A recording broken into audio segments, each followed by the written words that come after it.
जय हिंद मेरे प्यारे साथियों। दोस्तों आज की वीडियो में आप सीखोगे कि अम्ल क्षार क्या है। जो चैप्टर है दोस्तों, आइए क्लास 10th का चैप्टर है अम्ल क्षार और लवण, जो कि केमिस्ट्री में आता है चैप्टर नंबर 2, वही आज आप सीखोगे। तो दोस्तों अगर आप क्लास 10th के हो तो आपको ये वीडियो अंत तक अवश्य देखना चाहिए। अगर आप कोई और क्लास के हो फिर भी देखना चाहिए, क्योंकि नॉलेज बढ़ जाएगी आपकी। तो दोस्तों अब आज आप सीखोगे कि आखिर ये अम्ल और क्षार होता क्या है। दोस्तों आपको मैं बता दूं, जब वैज्ञानिकों ने अम्ल और क्षार की क्या नहीं की थी, खोज नहीं की थी, तब हम अम्ल और क्षार को कैसे पहचानते थे। तब भी हम जानते थे इसका नाम अम्ल है या इसका नाम क्षार है। तब हम कैसे देखते थे उस चीज को आज समझेंगे। फिर आखिर बाद एक व्यक्ति आते हैं जिन्हें हम आर्हेनियस के नाम से जानते हैं। उन्होंने ये कहा कि अगर कोई अम्ल होगा तो उसमें ये होगा, अगर कोई क्षार होगा तो इसमें ये होगा। लेकिन उससे पहले हम बात ये करेंगे कि दोस्तों कि आखिर आर्हेनियस जब नहीं आए थे, उससे पहले हम अपने अम्ल और क्षार को कैसे पहचानते थे।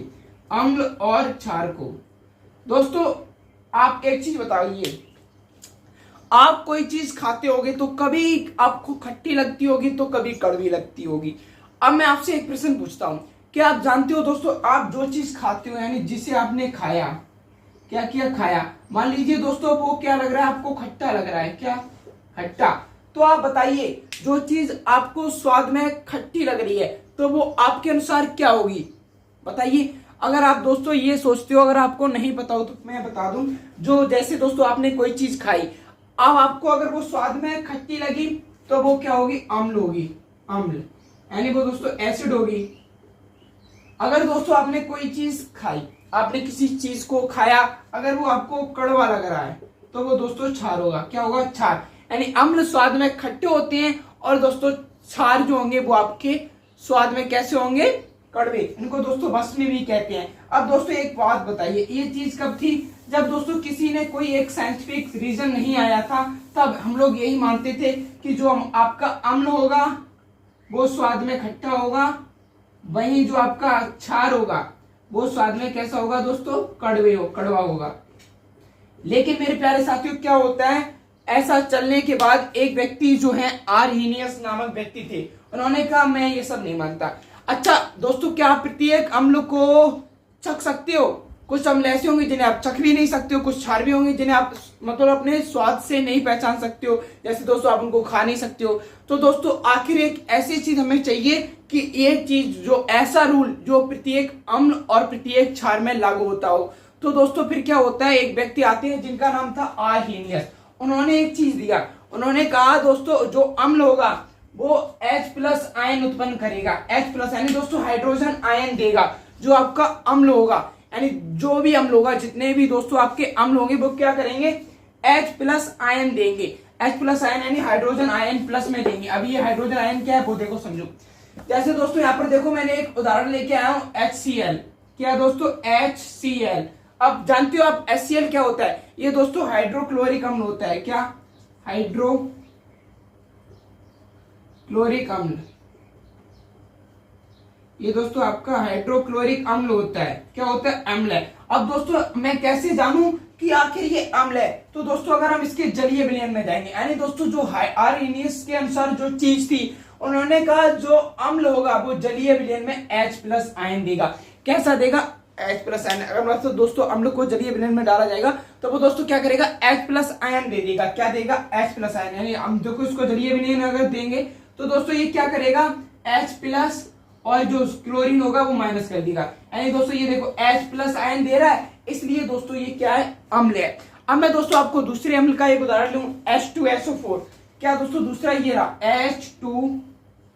H2SO4।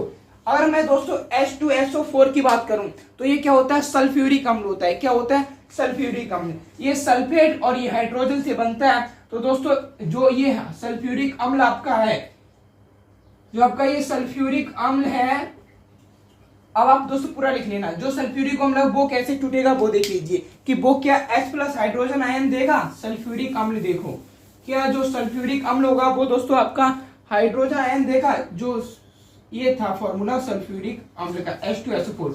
अगर दोस्तों हम इसके जलीय विलयन में देखेंगे तो ये क्या करेगा साथियों, H2 यानी दोस्तों H+ दे देगा और SO4 के ऊपर -2 देगा। यानी देखा दोस्तों, जो आपका सल्फ्यूरिक अम्ल है वो भी H+ आयन दे रहा है। तो आर्हेनियस ने कहा कि स्वाद में खट्टा ढीलो, आप एक चीज देखो, जो भी अम्ल है वो H+ आयन देगा। उन्होंने दोस्तों क्रियाएं करके देखा और ये पाया कि जो अम्ल हैं, किसने, आर्हेनियस के अनुसार जो अम्ल होंगे वो क्या करेंगे दोस्तों, H+ आयन देंगे, यानी जो हाइड्रोजन प्लस में आयन देंगे। कौन, अम्ल। अब दोस्तों इसी प्रकार, चलो अब अम्ल की बात तो क्लियर होगी, तो क्षार क्या करेगा वो देख लो दोस्तों। तो आर्हेनियस ने दोस्तों क्षार के बारे में भी बताया। उन्होंने कहा जो क्षार होगा, क्या, जो क्षार, वो जलीय विलयन में हाइड्रोक्सी आयन देगा। ये क्या होता है दोस्तों, ये होता है OH-, ये समझ लो, जो दोस्तों क्षार होगा वो OH- देगा।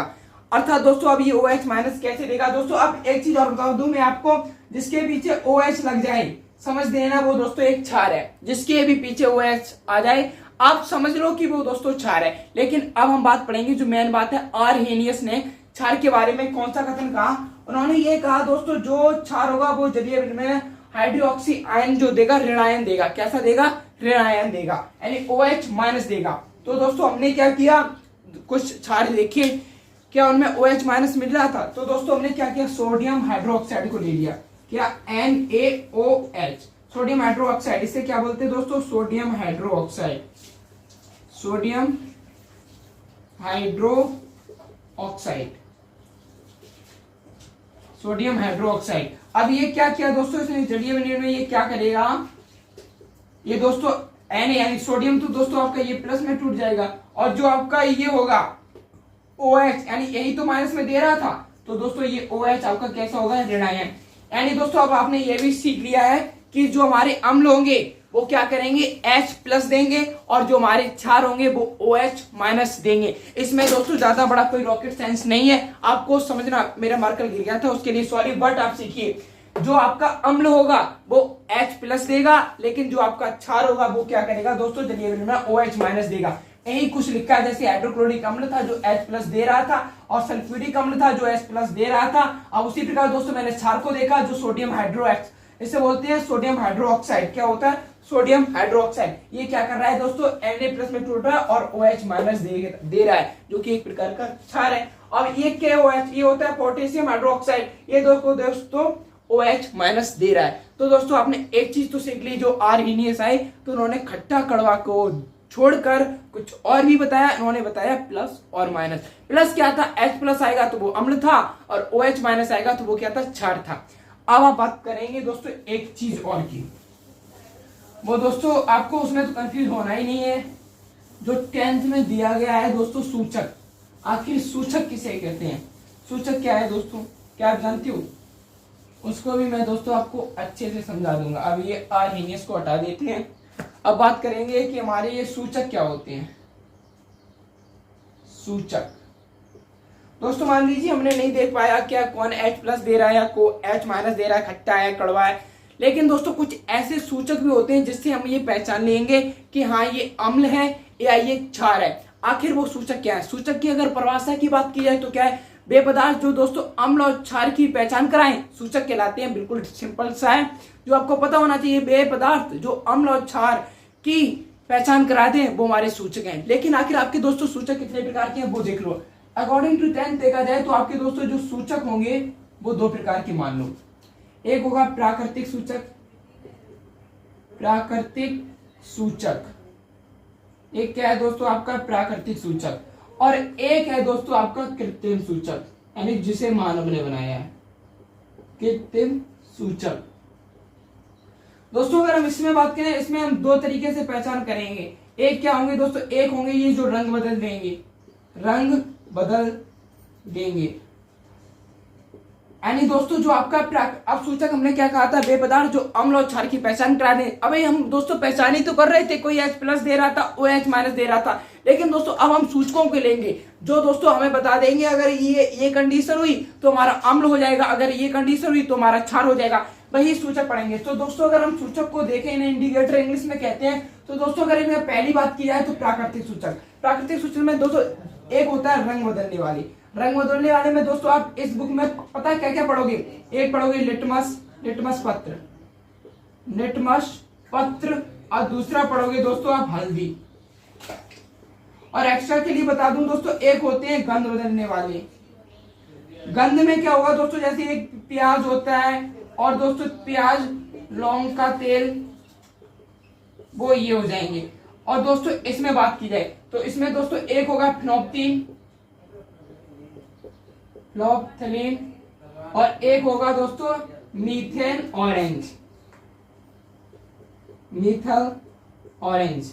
ये दोस्तों होंगे आपके कृत्रिम सूचक। अब हम एक एक को पढ़ेंगे कि अगर हम इसको लिटमस पत्र कैसा होगा अम्ल के साथ, और दोस्तों आपकी हल्दी कैसी हो जाएगी अम्ल के साथ, और फिनोप्थलीन क्या करेगा, मेथिल ऑरेंज क्या करेगा। बिल्कुल सिंपल सा है दोस्तों, इसी में आप जान जाओगे सूचक के बारे में।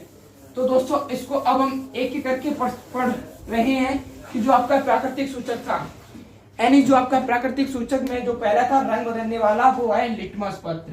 क्या, लिटमस पत्र। क्या, लिटमस पत्र, जो कि दोस्तों एक क्या था, अब देख लो, जो एक प्राकृतिक सूचक था।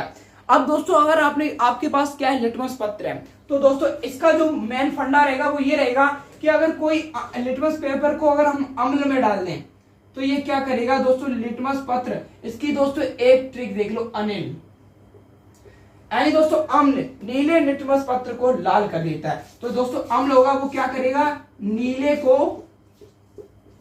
लाल कर देगा, लाल कर देगा। समझ गए दोस्तों, यानी दोस्तों जो आपका लिटमस पत्र होगा अगर वो नीला लिटमस पत्र है और आपने क्या किया, नीले लिटमस पत्र को अभी मैंने बताया था हाइड्रोक्लोरिक अम्ल में डाल दिया, लैब में कोई रखा है हाइड्रोक्लोरिक अम्ल और आपने वो पत्र को हाइड्रोक्लोरिक अम्ल में डाल दिया, तो दोस्तों उसका रंग कैसा था, लिटमस पत्र का नीला था। जैसे ही दोस्तों वो हाइड्रोक्लोरिक अम्ल में गया तो वो कैसा हो गया, लाल हो गया। यही तो ट्रिक है दोस्तों, अम्ल नीले लिटमस पत्र को लाल कर देता है, यानी जो आपका लिटमस पत्र होगा वो नीले लिटमस पत्र को क्या कर देगा, लाल कर देगा। अब दोस्तों अगर लाल लिटमस पत्र हुआ, अगर वो हाइड्रोक्लोरिक अम्ल में गया या किसी भी अम्ल में गया तो वो लाल ही रहेगा। अब बात करें दोस्तों क्षार की। जो दोस्तों क्षार होगा, क्या, जो क्षार होगा इसकी दो दोस्तों ऐसे समझ लो, छलनी, इसका मतलब क्या होगा, क्षार लाल लिटमस पत्र को नीला कर देगा, यानी क्षार क्या करेगा दोस्तों, लाल को नीला कर देगा। क्षार क्या करेगा, आपका लाल को नीला कर देगा। दोस्तों जो आपका अम्ल होगा वो नीले को लाल करेगा, लेकिन जो क्षार होगा वो लाल को नीला कर देगा। जैसे मान लो दोस्तों आपके पास एक लिटमस पत्र है, हाँ जैसे मान लो दोस्तों आपके पास एक लिटमस पत्र ये है और ये है दोस्तों सोडियम हाइड्रोक्साइड यानी NaOH। अच्छा सा बनाता हूँ दोस्तों, ये है आपके पास लिटमस पत्र और आपने क्या किया, सोडियम हाइड्रो, मार्कर भी नहीं तो चल रहा है, ये क्या किया आपने, सोडियम हाइड्रोक्साइड के विलयन में आपने क्या किया दोस्तों, ये लिटमस पत्र को इसमें डाल दिया। जब आप इसमें डालोगे तो ये कैसा था दोस्तों, लाल था। जैसे ही दोस्तों ये क्षार में पहुंचेगा यानी सोडियम हाइड्रोक्साइड में जैसे ये पहुंचेगा तो ये अपना कलर चेंज कर लेगा, और जब ये कलर चेंज कर लेगा तो ये कैसे रंग का हो जाएगा, ये नीला रंग का हो जाएगा। आपने अच्छे से सीख लिया, जो आपका अम्ल था वो लिटमस पत्र के साथ नीले से लाल हो रहा था और जो क्षार था वो लाल से नीला हो रहा है। अब हम बात करेंगे दोस्तों कृत्रिम सूचक, यानी जो पहला था फिनोप्थलीन। दोस्तों उसके लिए एक चीज समझो, जो आपका फिनोप्थलीन है उसमें क्या है दोस्तों, एक चीज समझ लो, जो अम्ल होगा, अम्ल फिनोप्थलीन अम्ल के साथ कुछ करता ही नहीं है, अम्ल के साथ ये रंगहीन रहता है, रंगहीन। यानी जो आपका दोस्तों फिनोप्थलीन होता है वो अम्ल के, मैं कृत्रिम सूचक की बात कर रहा हूँ, प्राकृतिक सूचक की नहीं, कृत्रिम सूचक भी बात करें दोस्तों। इसमें एक चीज और रह गई थी, इसमें दोस्तों आपने क्या पढ़ लिया था, लिटमस पत्र पढ़ लिया था। अब हल्दी को और पढ़ लो, हल्दी जो दोस्तों रंग बदलती है, जो प्राकृतिक सूचक ही है, हल्दी की बात की जाए, हल्दी दोस्तों आपकी ये क्या है, हल्दी है। अब दोस्तों क्या करोगे दोस्तों, मान लीजिए आपने हल्दी ली, अब आपने क्या किया दोस्तों, हल्दी को डाल दिया उसमें सल्फ्यूरिक अम्ल, मान लो ये रही हल्दी, और दोस्तों आपने इसको H2SO4 यानी ये सल्फ्यूरिक अम्ल होता है, या दोस्तों आपने हल्दी को किसी भी रंग में डाल दिया, हल्दी को सॉरी दोस्तों आपने हल्दी को किसी भी अम्ल में डाल दिया। मैं यहाँ पे किसमें डलवा रहा हूँ, सोडियम, मतलब दोस्तों H2SO4 यानी सल्फ्यूरिक अम्ल है। जैसे ही दोस्तों आप सल्फ्यूरिक अम्ल में हल्दी को डालोगे तो हल्दी पीली होती है, तो दोस्तों वो पीली ही रहेगी। अगर किसी अम्ल में, अब दोस्तों यहाँ पे मैं लिख भी दे रहा हूं, अगर हल्दी अम्ल में हो, अगर आपने हल्दी अम्ल में डाली तो वो कैसी रहेगी? पीली ही रहेगी, पीला रंग देगी। कैसा? पीली या पीला रंग देगी। लेकिन दोस्तों वही मैं अगर बात करूं कि आपने हल्दी को क्या किया? क्षार में डाल दिया तो ये लाल हो जाएगी। हल्दी को अगर आपने क्षार में डाल दिया तो ये कौन सा कलर लेगी? लाल। जैसे मान लीजिए दोस्तों आपके पास हल्दी है, 1 चम्मच हल्दी को आपने कहा चलो प्रैक्टिकल करते हैं क्या ये होता है, तो आप दोस्तों लैब में गए, उसमें आपको मिला एक सोडियम हाइड्रोक्साइड क्षार जो कि एक बोतल में है। उसमें क्या किया आपने? 1 चम्मच हल्दी को सोडियम हाइड्रोक्साइड में डाल दिया, तो वो दोस्तों क्या करेगी? हल्दी जो होगा उसका कलर, यानी जो सोडियम हाइड्रोक्साइड का कलर होगा वो पूर्ण रूप से लाल हो जाएगा। तो आपने देखा दोस्तों जो आपकी हल्दी थी वो अगर किसी क्षार के साथ जाएगी तो दोस्तों कैसा कर देगी? उसको लाल कर देगी। तो दोस्तों ये थे 2 लिटमस पत्र और हल्दी जो आपकी बुक में है, और वो बताते हैं कि रंग कैसे बदल रहा है। तो आपने देख लिया था लिटमस पत्र अम्ल के साथ हो तो वो कैसा हो रहा था? लाल हो रहा था। अगर यही लिटमस पत्र क्षार के साथ हो तो वो दोस्तों लाल से नीला हो रहा था। हल्दी अम्ल में पीली रहती है और क्षार में लाल हो जाती है। अब हम बात करेंगे आपका जो फिनोप्थिलीन है वो क्या कहता है, उसके लिए मैं ये करना होगा साफ। अब हम बात करेंगे कृत्रिम सूचक। क्या दोस्तों? कृत्रिम सूचक, जिसमें बात आएगी हल्दी की। हल्दी क्या कहती है कृत्रिम सूचक में? कृत्रिम सूचक में क्या था दोस्तों? पहला फिनोप्थिलीन, फिनोप्थिलीन। दोस्तों ये क्या करी? ये जो दोस्तों ये होता है ये रंगहीन होती है। फिनोप्थिलीन होगा वो कैसा होता है? रंगहीन। तो दोस्तों फिनोप्थिलीन का जो क्वालिटी होगी वो ये होगी, फिनोप्थिलीन क्या करेगा? ये क्या है दोस्तों?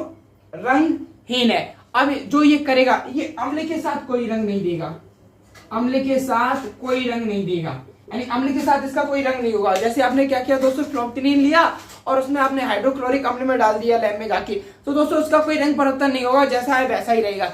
लेकिन दोस्तों आपने क्या किया? वही सोडियम हाइड्रोक्साइड यानी फिनोप्थिलीन को अगर दोस्तों आपने क्षार में डाल दिया, क्षार में अगर आपने दोस्तों फिनोप्थिलीन को क्षार में कर दिया तो ये पिंक यानी गुलाबी कलर की हो जाएगी, गुलाबी। यानी दोस्तों फिनोप्थिलीन जैसे ही कोई क्षार के संपर्क में आएगी तो वो कैसी हो जाएगी? गुलाबी हो जाएगी।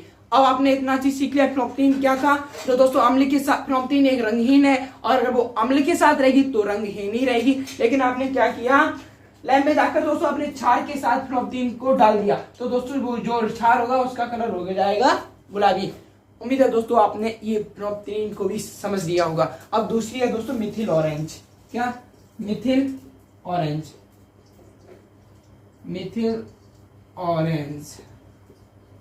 अगर दोस्तों इसकी बात की जाए मिथिल ऑरेंज की, तो ये क्या करता है दोस्तों? ये जो होगा ऑरेंज है तो दोस्तों अम्ल के साथ ऑरेंज यानी संतरा कलर देगा। अम्ल के साथ ये क्या रहेगा दोस्तों? जो आपका मिथिल ऑरेंज है ये ऑरेंज कलर का ही होगा। तो दोस्तों ये क्या करेगा? अम्ल के साथ जो मिथिल ऑरेंज होगा वो दोस्तों आपका क्या करेगा? अम्ल के साथ लाल हो जाएगा। जो मिथिल ऑरेंज है वो दोस्तों, अब आप यहाँ पे समझ लेना, जो मिथिल ऑरेंज है अगर हम उसको अम्ल में डालेंगे तो वो लाल हो जाएगा। कैसा? लाल। वहीं अगर दोस्तों हम क्षार की बात करें तो मिथिल ऑरेंज क्षार के साथ पीला हो जाएगा। क्षार के साथ कैसा हो जाएगा? पीला। अब दोस्तों आपने सूचक को भी अच्छे से जान लिया, जो मिथिल ऑरेंज है अम्ल के साथ लाल हो जाएगा और क्षार के साथ पीला हो जाएगा। इस वीडियो में आपने सीखा था कि हमने अम्ल की पहचान कैसे कर सकते हैं। अब जो दोस्तों ये थी बेसिक सी जानकारी जो आपको इस टॉपिक के अंदर आनी चाहिए। अगली वीडियो में आप जो देखोगे वो ये देखोगे कि अम्ल और क्षार के रासायनिक गुण। जैसे दोस्तों अम्ल ने कोई धातु के साथ अपक्रिया की तो वो दोस्तों क्या बना रहा है, या किसी धातु कार्बोनेट के साथ अपक्रिया की तो उसने क्या बनाया। जो आपने फर्स्ट चैप्टर में सीखा था आप देख रहे हो, तो दोस्तों किसी ने किसी से अपक्रिया करी और ये बन जाता है, जो आपको समझ में नहीं आता है। लेकिन आप दोस्तों सेकंड चैप्टर में समझोगे कि अगर कोई अम्ल धातु से अपक्रिया करता है तो क्या बनता है, धातु कार्बोनेट से अगर कोई क्षार अपक्रिया करता है तो क्या बनता है। तो दोस्तों आज के लिए बस इतना ही। उम्मीद है दोस्तों आपको ये वीडियो समझ में आया होगा। नेक्स्ट वीडियो में आप पढ़ोगे अम्ल और क्षार के रासायनिक गुण। ठीक है दोस्तों, मिलते हैं आपको नेक्स्ट वीडियो में। तब तक के लिए आप इंतजार कीजिए सेकंड लेक्चर का। ठीक है दोस्तों, बाय बाय।